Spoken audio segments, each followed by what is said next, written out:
Bluff City Media presents the Two Buck Sports Show with your hosts, Rusty Buckets and Uncle Buck. Now, let's get to the show.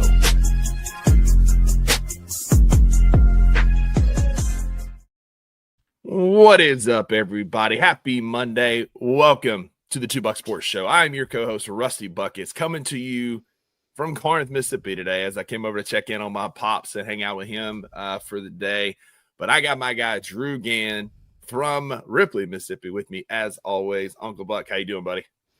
I'm good. I'm from Corinth, Mississippi. I live in Ripley, Mississippi. I will never forsake where I'm from here, even though in the grand scheme of things from people that listen to us in Poland and wherever, it makes no difference. But to me, the semantics matter here. It's good. It's frigid.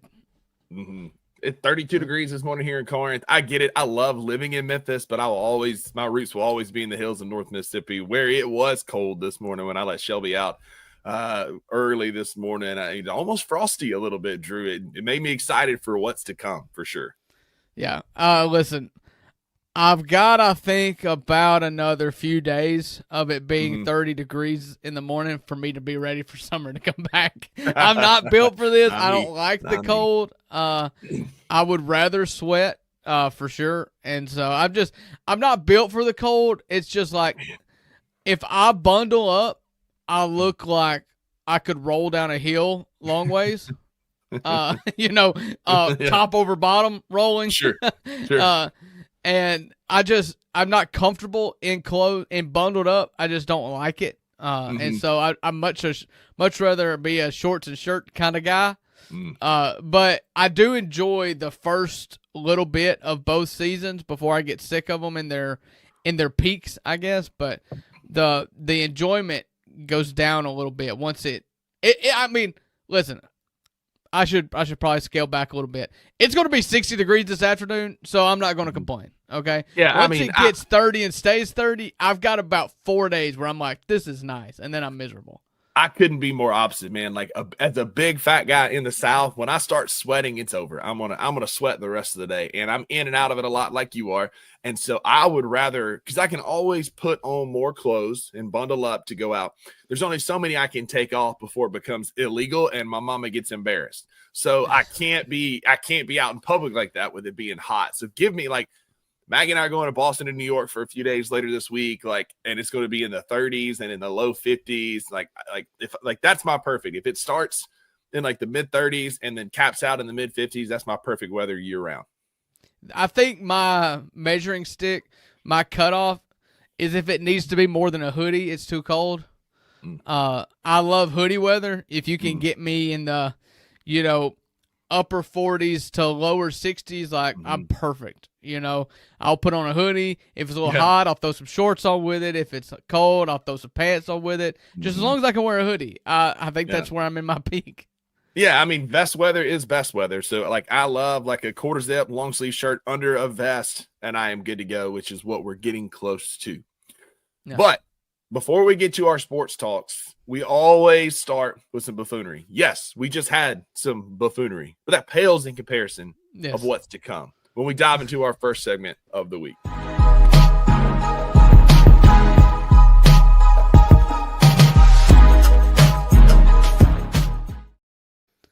That's right, Buckets. It's the Monday edition of the Two Buck Sports Show, which means we're going to give the people what they probably don't want.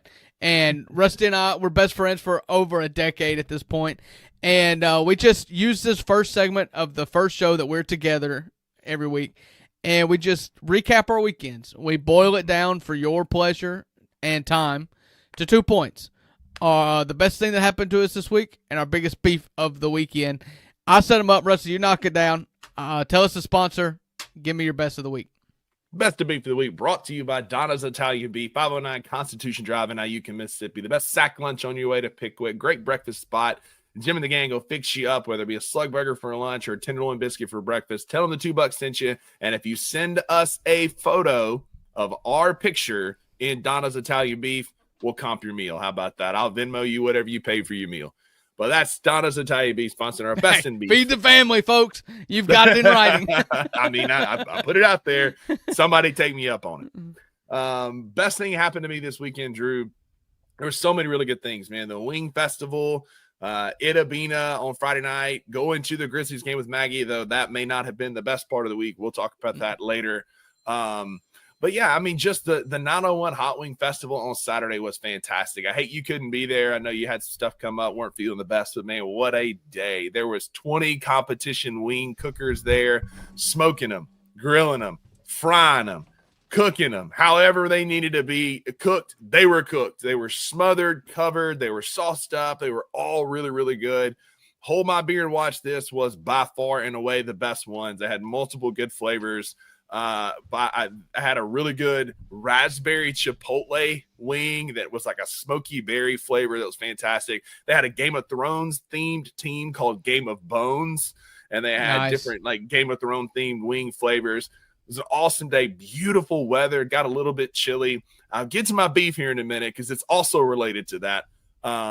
But it was awesome, really, really good time. Yeah.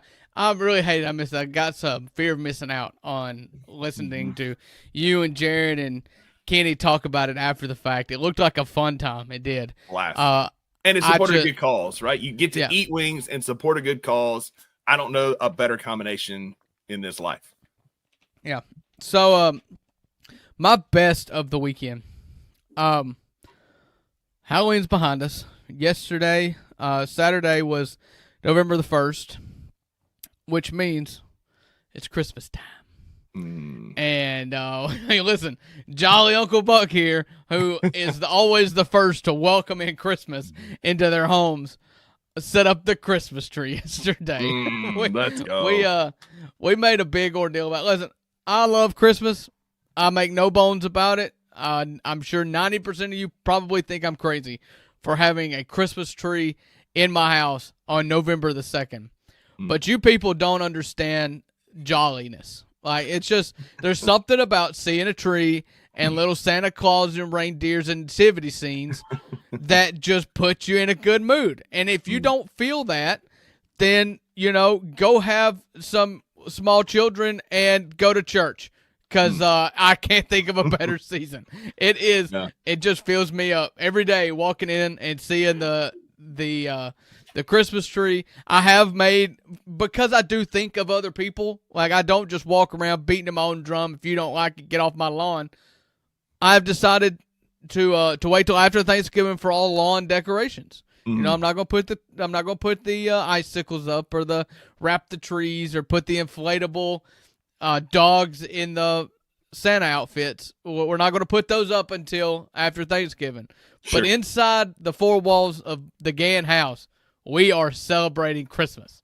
Absolutely. Listen, I got no beef with that whatsoever. I'm not a curmudgeon and want to rain on people's parade. If you want to decorate your house in November for Christmas, in October for Christmas, if you want to leave your Christmas lights up year round, like some people in our neck of the woods do, go right ahead. Feel free. Yeah, that's more lazy. I'm not going to, but I'm not going to fuss at it, man. If you want to be jolly, be jolly. The holidays and this time of the year are made better by decor. Halloween, fall, Christmas, I'm all for it. Whatever you want to get in the spirit for, and have a ball. That's my thoughts on it. And we also, anybody who wants to say that we're skipping Thanksgiving, no, sir. No, sir. No, says I love Thanksgiving. Thanksgiving's got the best food of any holiday. I'm very thankful. And I'm very thankful I live in a country in which I can put my Christmas tree up November the 2nd. Exactly. But what goes up must come down. And Drew, I love spicy foods. Freaking love spicy foods. But they must come down. They must come out. And Burning Love that had the raspberry chipotle. They had the Korean honey that was also just, it was the perfect combination of like Korean Asian, tangy and sweet. Like it was one of the better wings there. Also had the Reaper Madness, and the guy comes up to me. Y'all can see the video. It's on if you're not following, follow the $2 at the number 2bucks_BCM on all social medias. Also follow Bluff City Media on Instagram, Bluff City Media, and BCM Grizzlies on X. We're going to get more into the social media game. We got some fun stuff coming up for some new sponsorships we have coming up. Teaser. Some fun things we're going to do to announce those partnerships. So y'all hang with us. Follow us on socials. You'll see that while I am suffering after trying this Reaper Madness, this guy comes up and he's like, this is a Mississippi State recipe. I'm a Mississippi State grad, and I made this recipe when I was in college. And I'm like, that sounds great, buddy. That's awesome. Because it's got 43 Carolina Reaper peppers and 5 habanero peppers in it. And you got Is that a lot? Oh, yeah. Because you get 0.9 seconds of enjoyment because it was a really good garlicky kind of flavor. And then about 15, 18 minutes of pain. And there wasn't an ounce of milk on that property. And so I'm like holding beer, I'm holding water in my mouth, just trying to like calm everything down. Because when I tell you that I am struggling, I'm struggling. And I won't go into the gory details because our mamas and kiddos watch this show. But the next day was brutal. It was a little tough the next morning. So all in all, it was a great experience at the Halloween festival. Paid for it on Sunday. Yeah, some people, a wise man once told me that the lessons in life that you remember the longest are the ones you pay for. And the piper wanted his money back on Sunday afternoon. So yeah, absolutely. All right, my biggest beef of the weekend. There's few things that I stand on as hard as consumer experience when it comes to your sports. I hated the Grizzlies going to Europe for 2 games because it took a home game away from the Grizzlies. I was on a Detroit Pistons podcast that will come out this afternoon, pre-gaming the Grizzlies game, in which they had just come back from Mexico City to play a game. And I hated that because you lose a home game. That was a home game for the Pistons that they lost, that their home fans were not able to enjoy. And I had another instance Saturday in which we all had another instance of just corporate greed affecting the being able to watch football. Like this whole boardroom dollars and cents hardball that was played between ESPN and YouTube TV was just absolutely despicable. It's the most insulting thing to consumers that pay for this product to be held hostage between, spreadsheets and who wants to pay what. Like at the end of the day, it's like you've got to remember who your customers are and what your customers want. They pay you to watch football. They pay you to watch movies. They pay you to watch this and that. And to, on a Friday, remove all the ESPN and Disney family of networks from YouTube TV was just despicable. And let me just be just completely transparent. I don't really blame YouTube TV in the slightest. This was ESPN trying to get as many subscribers as they can to their own platform. Now you can watch all live ESPN channels on their app for like, I don't know what it's $30, $40 a month. And so they are in turn price gouging all other, TV subscription services to raise their prices, basically to force people into the ESPN app. It is just a full-on cash grab, self-serving, just nonsense that does nothing for anybody other than you have to pay more money or not watch it on the TV service that you subscribe to. This time it was YouTube TV. Next time it'll be Hulu. Next time it'll be Fubo or whatever else.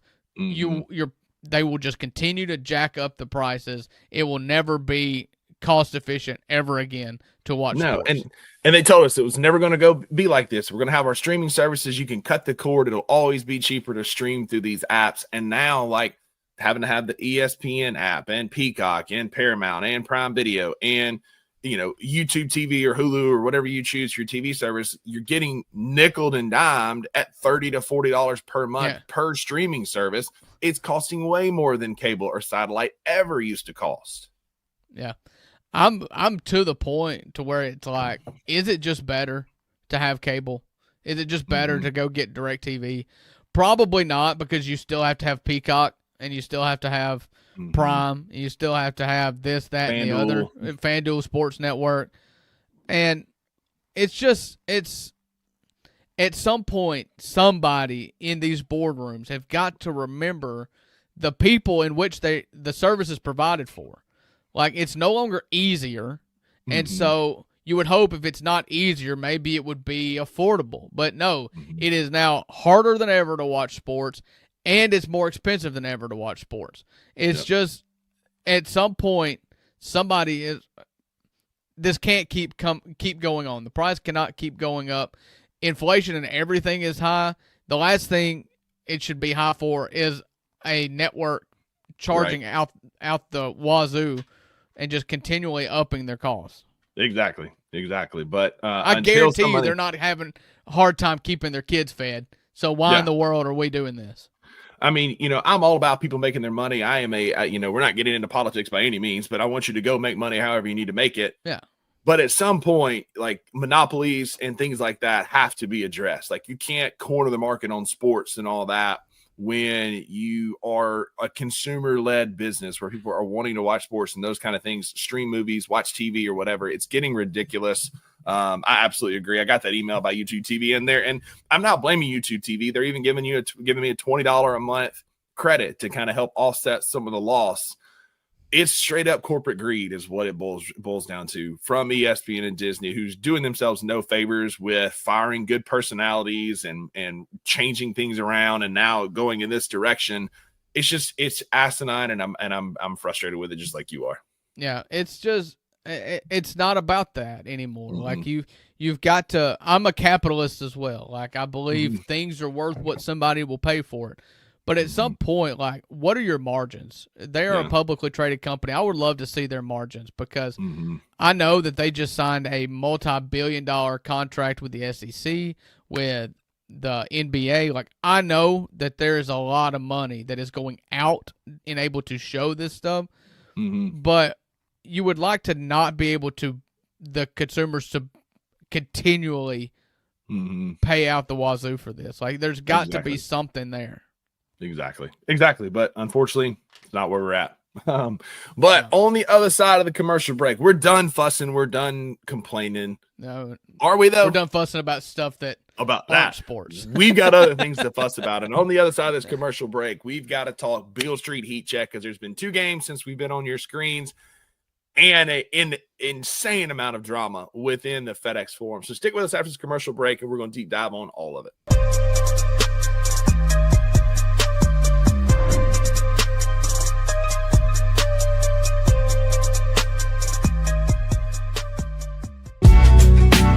In the heart of the Highland Strip for 27 years, Trilogy Tattoo has helped tell stories for Memphians for generations. Located at 530 South Highland, Richie and his team are waiting to help you tell yours. From tattoos to piercings, your body art should be as unique as you are. Voted a Memphis Flyer top 3 tattoo shop in the city of Memphis since day one. Your story will be safe here at Trilogy Tattoo. Open 7 days a week, Monday through Saturday, 11 to 11, and 3 to 11 on Sundays. They have convenient times waiting on you. Let Trilogy Tattoo help you tell your story.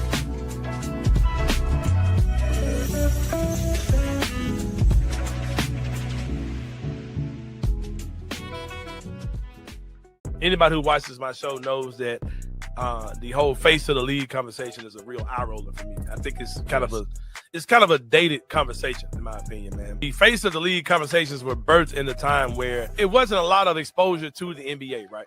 And for a kid in Memphis growing up in the 80s that didn't have a city that didn't have a pro franchise, the Chicago Bulls were my team. Yes. Why? Because you had 2 choices. Your team was either going to be the Chicago Bulls or the Atlanta Hawks with Dominique Wilkins. And in my eyes, the face of my league is Ja Morant. Right? Because I have so much exposure to the NBA on my hands. And if you talk about who are the iconic players of an era, it hadn't just been one since Michael Jordan. Right.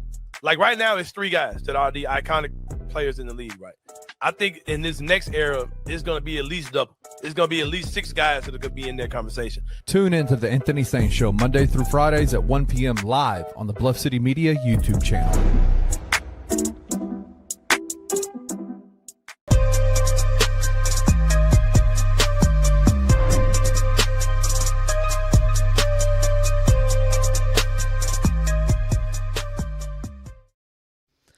Welcome back to the $2 Sports Show, Monday edition of the show. You just got our biggest beef and the best thing that happened to us this weekend in our first segment, and now we're going to get to the Memphis Grizzlies. The Memphis Grizzlies, since the last time Rusty and I have talked, have been 0-2. That takes their 10-game at a time Beale Street Heat Check that we do their record to 3-4. The ping-ponging stopped over the weekend. We went win, loss, win, loss, win, loss, and then a loss instead of going back and getting one in the left column.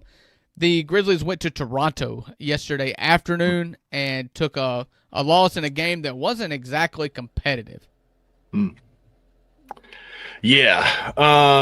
Where to even start, right? Like, you had a lack of effort on Friday night.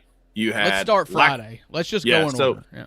So Friday night, I was in the arena, and it just had a weird vibe the whole game. Like, just from the very beginning was a weird vibe. The team just kind of seemed off, and we kind of went toe to toe. With the Lakers for a little bit, but it felt like after halftime a switch was flipped, and we just kind of checked out.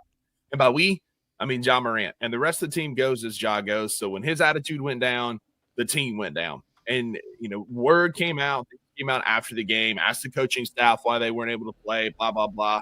All that and the drama that ensued. We'll get to more of that here in a minute. But looking at it from a basketball perspective, it just continues to be frustrating when you've got Ja and Jaren not playing the amount of minutes we'd like for them to play, that they would like to play.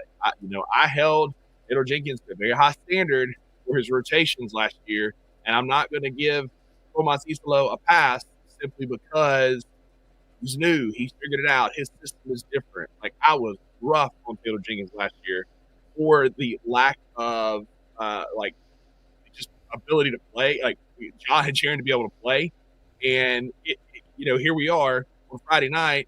We've got Ja and Jaren playing some goofy minutes. Nobody played. Ja played 31. Jaren played 32. We continue to have stretches where our best players aren't playing their best players. And I understand you're trying to run guys out because of pace and whatnot, but Ja has fair grievance looking at Friday night if that was what the true crux of the matter was frustrations over rotations and minutes. Yeah, I mean, even when it came to Taylor Jenkins last year, I was absolutely for playing John Jaren more minutes. That wasn't kind of where I was planting my flag in support of Taylor Jenkins. It was never over that. I do want to play. I want to find a happy medium there between what we're doing and what the New York Knicks do. I don't want him playing 42 minutes a game, but I want to find a happy medium there. I don't know why he's at minimum not playing 35 to 38 minutes a game. I feel like that's what superstars can do. You've got to trust that he can handle that and stay healthy. That's why you condition. That's why you stay in shape and do all the strength work, is that you hope that you can be able to do that, because ultimately if this team wants to compete in the playoffs, that's what will be asked of them. But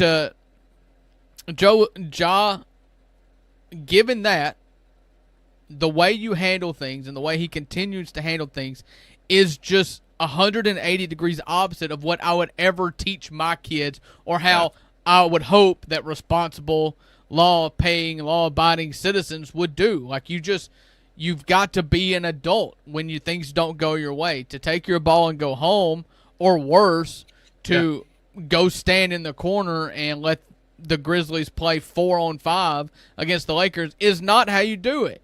And then to go and I haven't read the reports. I think they're out there that confirms that basically Ja and T.I.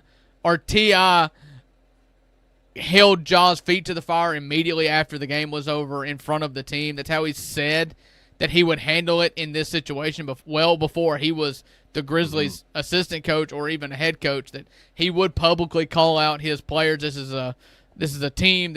You are accountable to your teammates as much as you are to me, and he would do it in a forum of the players and the coaches.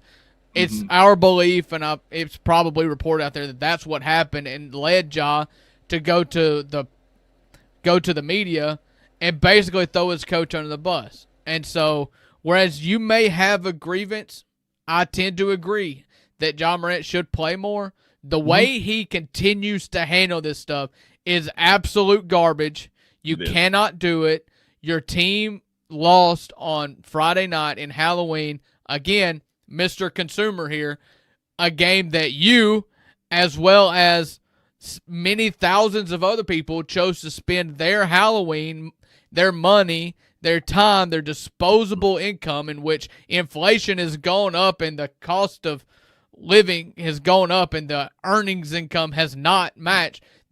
People today have less money to spend than ever, and they're spending it in the FedEx Forum watching you play the Lakers on Halloween, and you just totally freaking punt. I have no business for that. I hate it 100 times out of 100. It's not competitive. It's selfish, and it's the reason why when you put the pie chart last year, you put 60% of the blame on Taylor Jenkins. I went the other way. Ja Morant, the leader, he is the leader of this team. They follow him. You see that. They follow him even when he's bad. And it was just an absolutely despicable. I hated it. I hated his post-game comments. I think that it was immature. It was selfish. It was just the antithesis of anything that I would ever do. And that's even with me saying that I agree with the gripe. Like, again, you just can't do that. That's where I'm at. Like, I agree with the gripe. I agree with protesting, but not how he did it. You don't protest by pouting on the court, airing out locker room grievances out to the media. If you really want to protest when Tomas is taking you out of the game, say no. Be a competitor. Be an alpha and say, no, I'm not coming out. No, absolutely not. Go sit down, Cam Spencer, Javon Small. I ain't coming out. Be a competitor. Be a dog. Right? We don't need more kitty cats. We need a dog. You know, it's funny you say that because my wife was watching that game with parts of that game with me early on, and I would just kind of it was after the game, and I was just kind of recapping the situation, and she was like, I thought players like just told their coaches to go kick rocks. I'm staying in this game. I thought that's something that happened pretty frequently, and I was like, it does.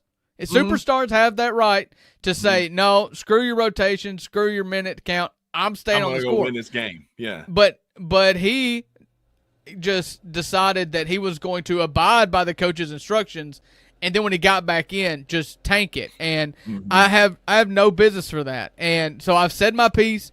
I've been extremely critical of this for going on 2 seasons now. I'm frustrated by it. But let's move past it, okay? And that's the big thing, right? Like this is where a lot of the national media, DeMarcus Cousins, Perk, anybody you see on Blake ESPN, Griffin of all people, Blake Griffin is all saying Ja needs to be traded. Ja's a problem.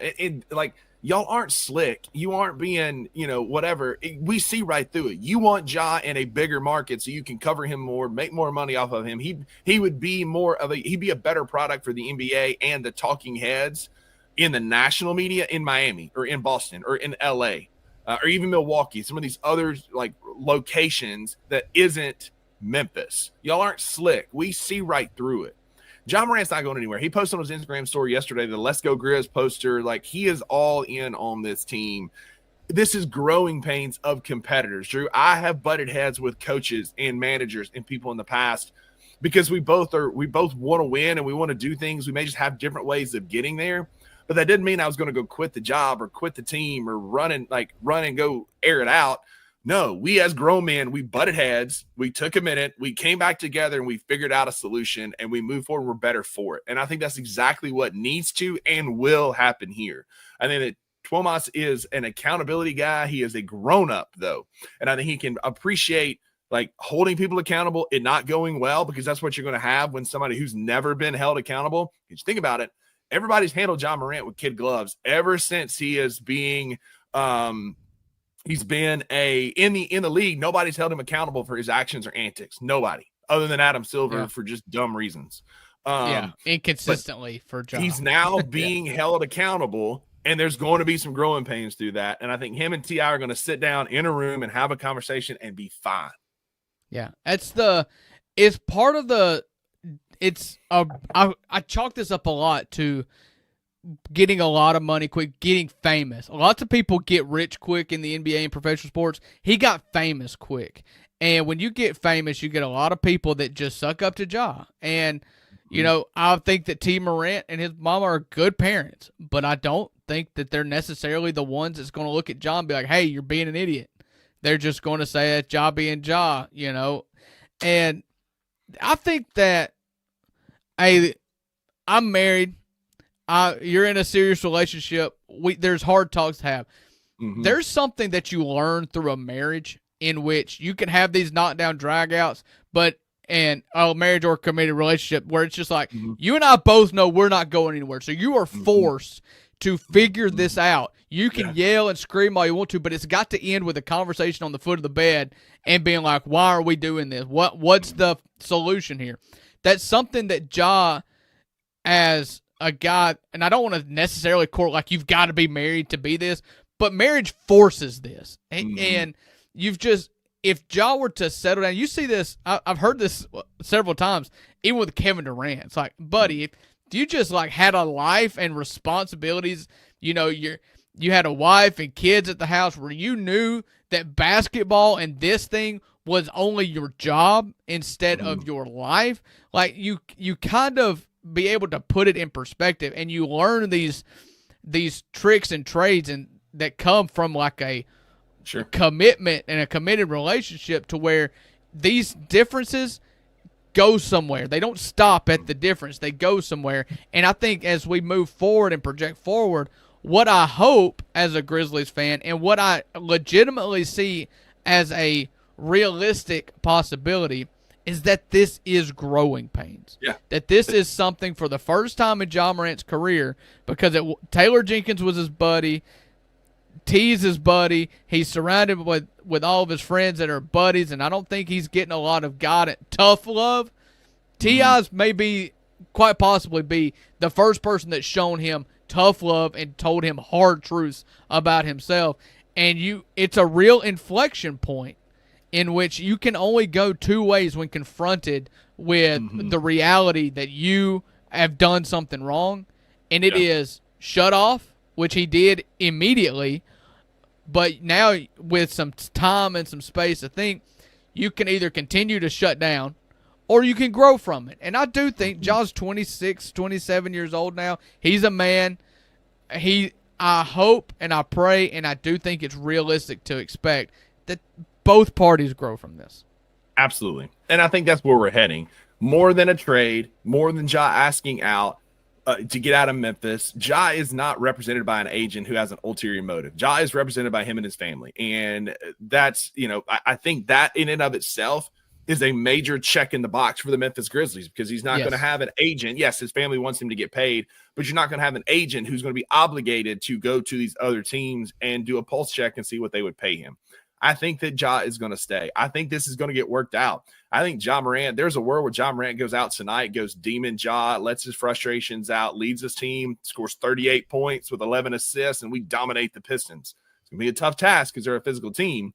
But we've seen it happen. When Ja came back from his 25-game suspension, what did he do? He went and had 34 points against the Pelicans, including the game winner. He walked it down off. the stretch. Yeah, exactly. He called 12 as the mayor of New Orleans. And so, I think we're going to be fine, but it's ugly, right? Like, when you air your dirty laundry in public, it's ugly. It doesn't look good. People are going to automatically say, yeah, Ja Morant's asking out. He doesn't want to be there anymore, because they don't truly have a finger on the pulse of the Memphis Grizzlies. They see what's reported in the news. They see Ja Morant's having trouble. Oh, he's got a one out. That's the problem. Yeah, that's what they do. Yeah. Yeah, the reality is Ja Morant and a brand new coach are having growing pains. He's immature. T.I.'s figuring out how to be a coach. He holds accountable. Ja's never been held accountable, and these are growing pains. That was the marriage example is perfect. Like, these guys are in a committed relationship of a contractual agreement to play basketball and coach the Memphis Grizzlies. They're going to figure it out. They're going to be fine, and this team's going to be better for it down the stretch. I firmly believe that. Yeah, and let me just say, as far as the national media goes, like, this is low-hanging fruit. I haven't seen anybody in the national media criticize the Grizzlies or think that that Ja Morant, as a result of this, should ask to be traded. I've seen pretty much everybody be critical of Ja's behavior, which is kind of strange. Typically it does kind of reflect poorly on the Grizzlies. But as far as I'm not by any means criticizing T and anybody like that. I just think that there's some hard truths need to be said, and I would vouch for T and for Ja's mom and his camp. I don't think for a second that they are lobbying for LA. Like that that's just not the people they are. That's not how they've grown up. I think they are totally and completely and totally happy in Memphis, and I don't think for a second that anybody in his immediate circle is lobbying Ja to ask for a trade. I know people who've ran into like family members in and around the Memphis suburbs, and they talk about that. They just truly like being here, and Ja loves being in Memphis. That's a non-starter, but things do need to change from here for sure. For the rest of the team, got to see some change from Jaren. I did like some aggressiveness. There it is. Wow, aggressiveness, whatever. 4 rebounds in the Raptors game. It wasn't a great game all around for the Grizzlies, but Jaren led the team with 9 rebounds. And for those haters out there that talk about his rebounding, he went and got you 9 rebounds. Everybody talks about if you could just get 8 rebounds, well, he got 9. And in that Raptors game, when your starting guards and small forward go a combined 7 for 31 from the field, you're not going to beat anybody. It don't matter what the rest of the team does. But there are some things that I have concerns about, Drew. We still are lacking playmaking without Ja on the court. We still don't have a ton of great role players that are stepping up and making a ton of shots outside of Cedric Coward. Cedric Coward continues to be awesome and just super efficient and a great basketball player. Dude needs to be starting on this basketball team very soon. But we don't have a rim protector. We're getting out rebounded left and right because we're playing a role playing center as our starter. And Jock Landale is not meant to play big starter minutes. Seeing Zach Edey get in some one-on-one work before that Raptors game was good for the soul, good for the heart, because I know what's coming.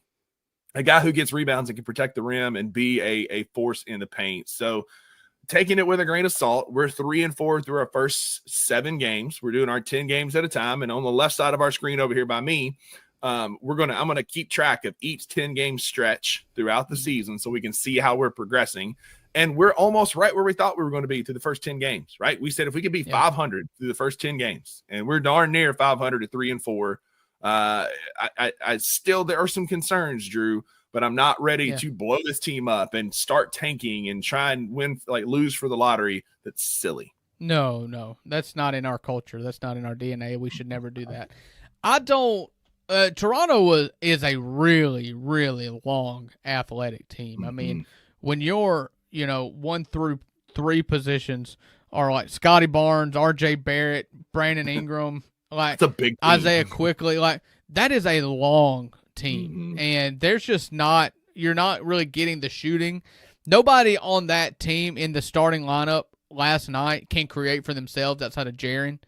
And Jaren, if he's creating for himself, he's going to get something on the block. I was kind of impressed with Toronto last night. There was a time, and I don't remember the situation that resulted in me and you fighting about RJ Barrett, but I've always been kind of pro RJ Barrett. I thought he was amazing. I mean, and the thing about he's inconsistent. The Grizzlies he's a more elevated boomer bust Santi. He'll get you 27 like he did against us, and then he'll go. I don't think you're paying attention as close to Toronto, and I don't either. But I don't think he's as hit or miss as you would think. I think he's a high floor, low ceiling guy, but he's really good. And they just killed you in 2-point shots last night. RJ Barrett went 10 of 19 from the field. Brandon Ingram went 10 of 15 from the field, only attempted 3 threes. Scotty Barnes was just under 50%. Like they just killed you inside the 3-point arc last night. As a team, from 3, they were only 11 of 37. And that they had a lead that was pretty substantial at times. Yeah. It's just the kind of team that would honestly give John Morant problems too, because much like you saw the Lakers do, and you'll see a lot of teams do until the Grizzlies prove that they can make threes, is they're just going to let you drive, and they've got all the length in the world to just make things difficult. Toronto is a bad matchup, and it's not a really good matchup tonight against the Pistons. Cade Cunningham in the Pistons' last game in Mexico City had 18 assists and 1 turnover. Jalen Duren went for 30 and 12, I think. Like just a rebounding machine. They're 6th in the NBA in rebounds as a team. We'll get to the Pistons here in just a minute. We'll deep dive on them next. But I did want to really quickly touch on Colin Murray Bowles last night. Bully. Kid for a rookie, he had 15 points in 31 minutes, 9 boards, 5 assists, and 3 steals. Like he was a bull in a china shop. I liked his game last night for a rookie. He was aggressive. He was a bully in the paint, helping clog the lane. And essentially, like you said, teams are beating Memphis by basically running a box and one, where you just cover the paint. You have one guy on John Morant. you say, okay, if KCP or Jalen hits that three, you live with it because so far they're not hitting him at a high rate, but they're absolutely clogging the lane for guys like Ja and Jaren. And like you said, until we prove we can shoot, and we shot 31% from three last night, they're going to continue to do that and force Memphis out of what Memphis wants to do. And I'm not going to besmirch Jock Landale. I thought Jock Landale was absolutely fine. Listen, you don't have any bigs. I don't know what your alternative is, because if you're going to barbecue one player, you have to in turn say that player X is better, and we don't have player X. You don't want to see PJ Hall. We're not seeing any of the other two-way guy that they just, or the hardship guy, Bassey. Yeah, Bassey. I have not seen him yet. You got to think there's probably a reason for that you're not seeing him. And so Jock Landale has not been the reason why we lost any of these. He's not done anything to contribute to winning. And I called for your lineup. That's what I'm saying we need to do. We need to do tonight a great lineup against a physical, long, athletic Pistons team would be Ja, Cedric, Jalen, KCP, and Jaren at the 5. That would be a very athletic. And you said Jaren twice. You mean Santi? No, I said Ja, Cedric, Jalen, KCP, and Jaren at the 5. That's an athletic, defensive-minded team with some shot creation with Cedric and Ja and Jaren, and it gives you an opportunity. I mean, again, you're not wrong. Like, Jock is what we have. We don't have really any other options until Zach Edey comes back and he gets relegated back to that role. I just think if teams are going to out-athletic us, like, at least put our most athletic dudes on the floor and try and run with them. Yeah, and Jock started – he did not play more minutes than Santi. He did not play more minutes than Jalen or even Cam Spencer or KCP. They are they're going away from him earlier. And, we've got to quit expectations was killing Jock Landale, but he was 6 of 8 from the field, 2 of 2 from 3, 14 points in 23 minutes, 6 rebounds, 2 assists, and a steal. Like, he's not the problem. He is not necessarily your prototypical big in the NBA anymore. He's kind of a lug, but he's not the problem. The problem is that he's having to play more minutes. If you like other lineups better, that's fine. I just don't want to get to the point to where we're calling Jock Landale a bum by any means. And I'm not. I'm just saying he is a large part of the problem is him being on the floor. It's because he's having to be on the floor more than he should be. He's a 15 to 18 minute guy. That's all he needs to be. And we're asking him to play 23, 25, 26 minutes. Again, it's the nature of where we are. I'm not crashing out over Jock Landale. It's the nature of where we are. I'm not trying to say until we get healthy. I'm trying to avoid that terminology. Much like you, I'm trying to get away from that. It's just what we've got right now. And it's a bummer. And it's going to bite us tonight in the Pistons game, I'm afraid, because we are facing the Detroit Pistons as they come to town. Grizzlies are a 5.5 or a 5-point home underdog, plus 156 on the money line, over under set at 236 on FanDuel. Drew, you continue your point earlier about the Pistons and what they did in Mexico City last night. Yeah, Saturday night, but they beat the Dallas Mavericks. But I'm just talking about they're not the greatest matchup considering we have front court problems. Their second best player right now has been Jalen Duren. Memphis Tiger fans know who Jalen Duren is. We all know who Jalen Duren is because we thought he may be a trade target at one point. Turns out he's just going to be too awesome to trade. He had 30 and 12 or 15 or something like that. Absolutely incredible. Cade Cunningham had an 18-to-1 turnover assist-to-turnover ratio, which by my math is pretty freaking good. So it's not the greatest matchup. Listen, what I think will happen tonight is you'll get Ja with his hair on fire. And Ja with his hair on fire, look out for anything. I mean, everybody's going to have a hard time. This is a weird back-to-back, too. You played a one-off in Canada for an afternoon game, and you're coming back to play in the FedEx Forum tonight. Kind of an odd little back-to-back. And shout-out as well, the greatest Game 7 in baseball I've ever seen happened on Saturday night. And allegedly, from what I saw right before the show started, Zach Edey picked up the tab for 20 players and staff to go watch the Blue Jays lose in a controversial extra innings World Series Game 7 to the Dodgers, the Evil Empire. That was really cool to see. Yeah, pretty cool. But you talk about Jalen Duren. Listen to this line, man. In 29 minutes, 33 points, 10 boards, 2 assists, 1 block, plus 28 on the night. 81% from the field, 13 of 16, 7 of 8 from the free throw line. just, I mean, those are grown man numbers. True shooting percentage. I will add the caveat. There was no Derek Lively. There was no Anthony Davis on that Mavericks team. However, there is no Zach Edey. There's no Brandon Clark on this team. So it's gonna have to be everybody participate in rebounding and defending. It's going to be an all hands on deck. Some other games of note tonight over on FanDuel. The Mavericks play at the Rockets. That same Mavericks team, 12.5-point underdog. The Blazers are a 3.5-point home favorite on FanDuel against the Lakers.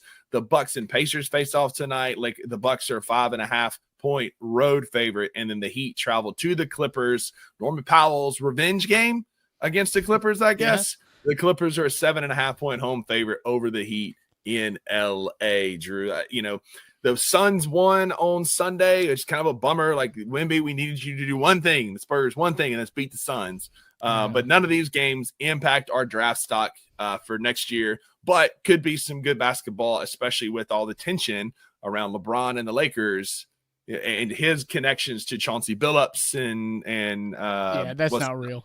Dante Jones. Yeah, anyway, it could be a storyline with the Lakers and the Trailblazers.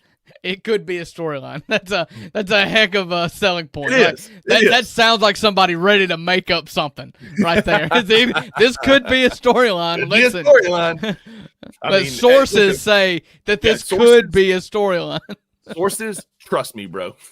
Yeah.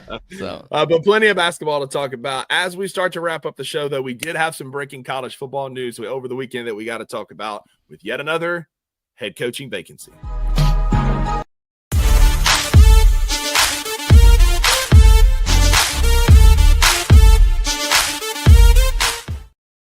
Geez, you have one job. Just hit the right button. When I grabbed my mouse, it was hovering over Talking Grizz, so it clicked before I could. Anyway, so we're talking football, not Grizz.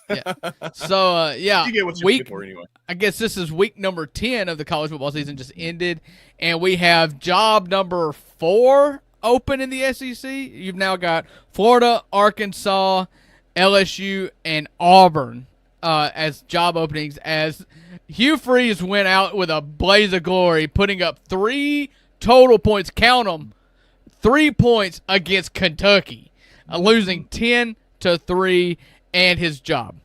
Yeah. So it's another opening in the SEC. I mean, it's one of those things, he asked after the game for patience, but we're not in a world of patience. We're like, my brother, you hung 3 whole points against Kentucky, who's trying to figure out how they can get rid of Mark Stoops too. And it's just bad. It's bad all the way around. It's an ugly breakup. It could happen to a nicer organization or a better school, I guess. Could happen to a nicer AD, John Cohen. Definitely got some themes about him. But it is another opening, and it's one of those that it moves Arkansas further down the rung, but we still have, there's going to be a lot of, moving and shaking in the SEC because there's still a couple other jobs that could come open. South Carolina, Ole Miss if Lane Kiffin decides to leave.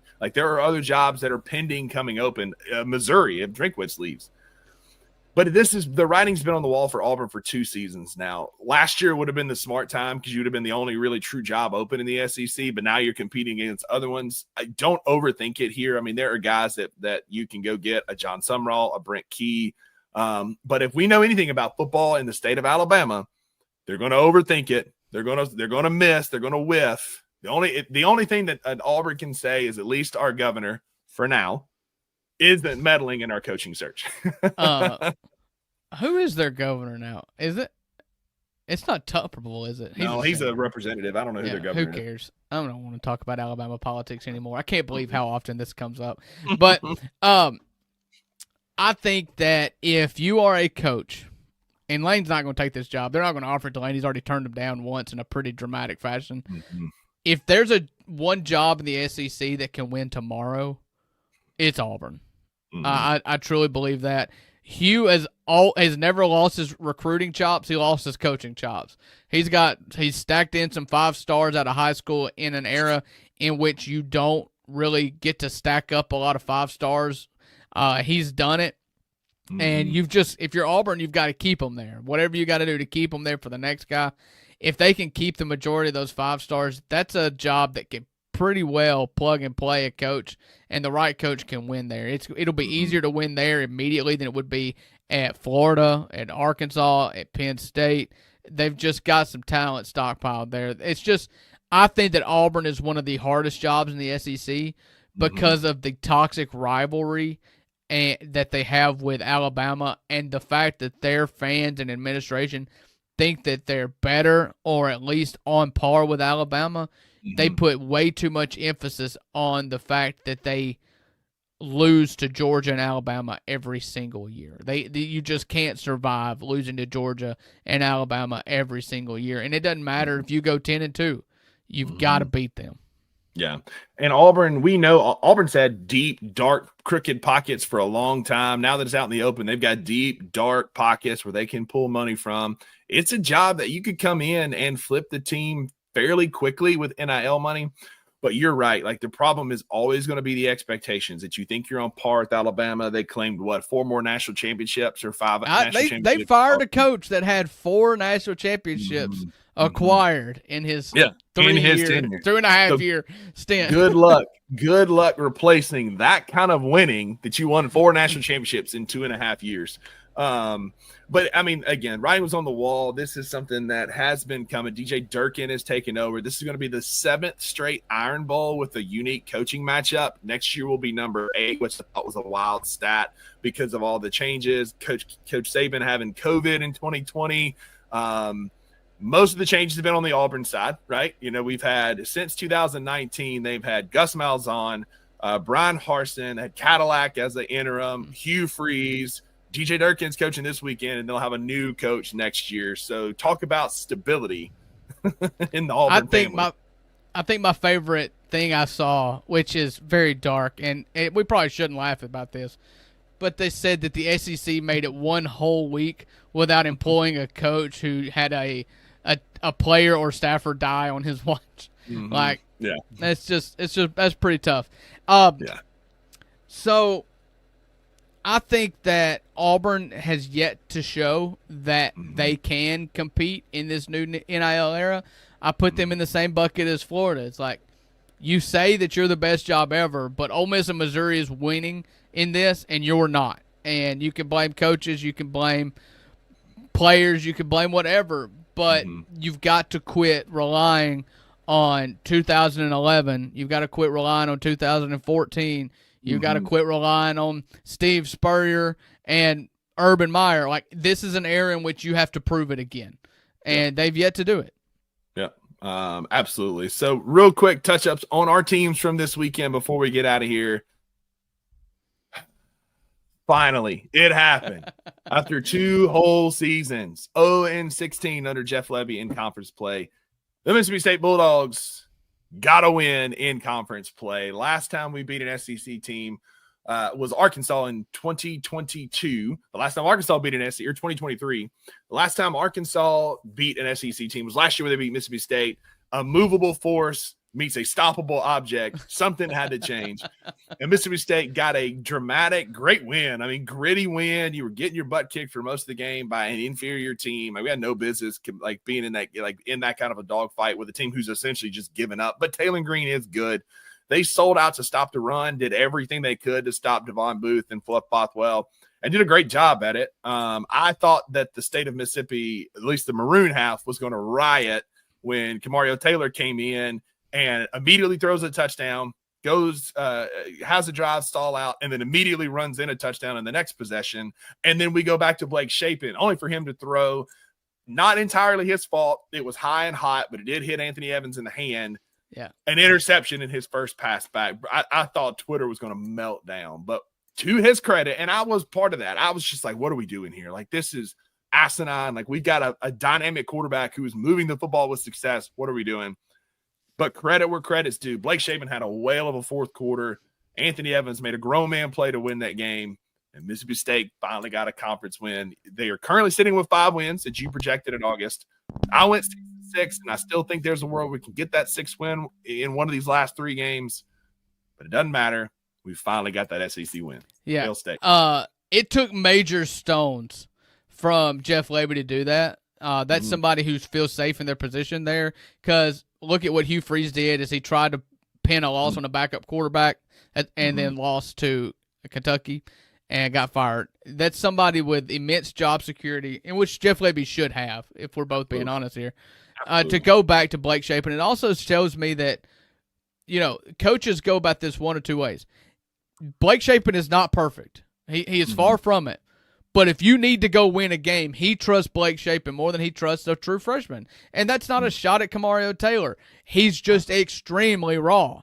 And when he is good, he's good because of his raw athleticism. There is a lot of gained knowledge that you need, acquired knowledge you need to play the quarterback position at a high level. And he can be a good quarterback one day, but that doesn't mean he is now. And he went to go win that game. And in his mind, his best shot at winning a football game in the SEC was with Blake Shapen, and Blake Shapen went and did it. Yeah, I mean, that's it. And, Kamario Taylor showed he's still raw and unpolished. He was sailing a lot of balls. He got really excited. His passes weren't exactly crisp, although that one was beautiful for the touchdown. You can see it. It's there. This is his team in the future. And I think, him getting the play instead of the FSU transfer is the nod to that. And it's his team going forward. He'll be the guy next year. We'll bring in another guy in the transfer portal for some depth. But this is Kamario Taylor's team for the future. But Blake Shapen took that game by the throat and won it. And that's, again, credit to him for doing that. Defense didn't stop him a whole lot, but stopped him when it mattered. I tell you what. At Arkansas, they just invent new ways to lose. They were up 14 in the fourth quarter.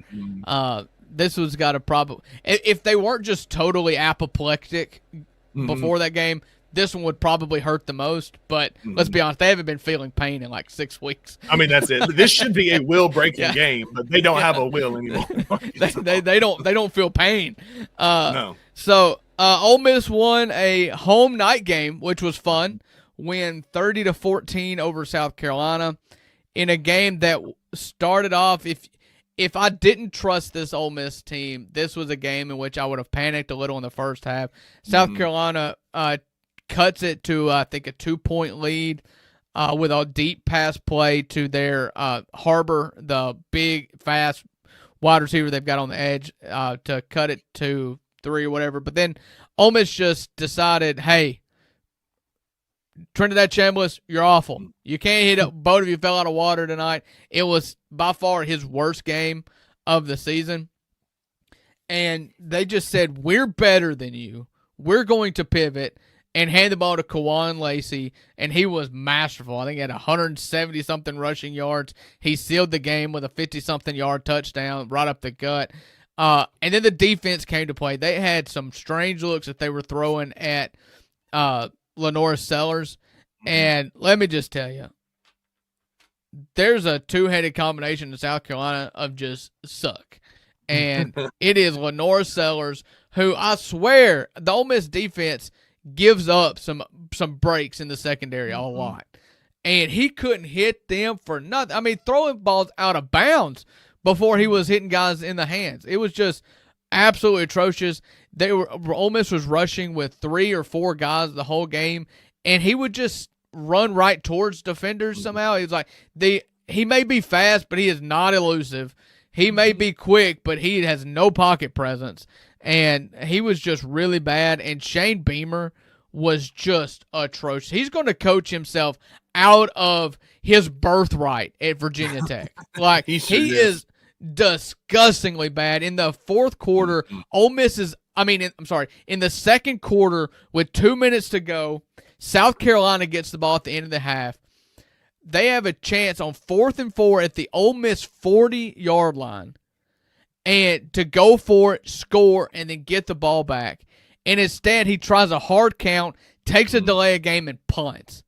And then gets the ball back, does not call any timeouts, punts again, and then calls a timeout when Ole Miss has the ball with 30 seconds to go. And then he spent the whole halftime on the headset, they showed on the broadcast, just chewing somebody out. And I'm like, buddy, you're the one with the timeouts in your pocket. Like, what are you doing? He has just lost the rope there. He is awful. He did this last year against Ole Miss where he punted instead of going for the win. And he is the opposite, the antithesis of Lane Kiffin. I cannot imagine rooting for a team that is just as passive as what he is. It's not 1980 anymore. We're not punting on the opponent's 40-yard line with 4th and 4. I don't care the situation. It is loser football. It is. And like you said, it feels like South Carolina is going to make a change at any minute now. They're probably just waiting until the end of the season for it to truly get sideways. They're going to hope that he takes the Virginia Tech job and saves them the buyout. Exactly is what they're hoping for. So, but who knows if he'll actually get that. But big weekend of football this past weekend. We had a great time at Grind City Brewing hanging out. Make sure y'all are following them on all socials so you know what's coming up. We got a full week ahead of us, Drew, with Grizzly games. We're going to talk some college football. I'll be back here tomorrow for the final time of the week. Not forever, I hope. I may get replaced while I'm gone. Who knows? But tomorrow will be my last show before vacation, but we'll be talking college football. We'll recap the Grizzly game from tonight. But for today, that's going to do it for your Monday edition of the 2 Buck Sports Show. I am Rusty Buckets here with my guy, Drew Gann, a.k.a. Uncle Buck. We are here Monday through Friday, 11 a.m. Central on Bluff City Media's YouTube channel. The plan is to be back live tomorrow. This was pre-recorded since I've got training. Drew's got some work stuff. But we'll be back live tomorrow. In the meantime, y'all go be a friend to somebody who needs a friend. And, Drew, tell them why there are no refunds. That's right, because with the $2, you always get what you pay for. Hope everybody has a good Monday. We'll see you back tomorrow. Thank you for listening to the 2 Buck Sports Show. If you enjoyed this episode, leave a rating and a review wherever you download your podcasts. Also, like and subscribe to Bluff City Media's YouTube page. We'll see you back here next time.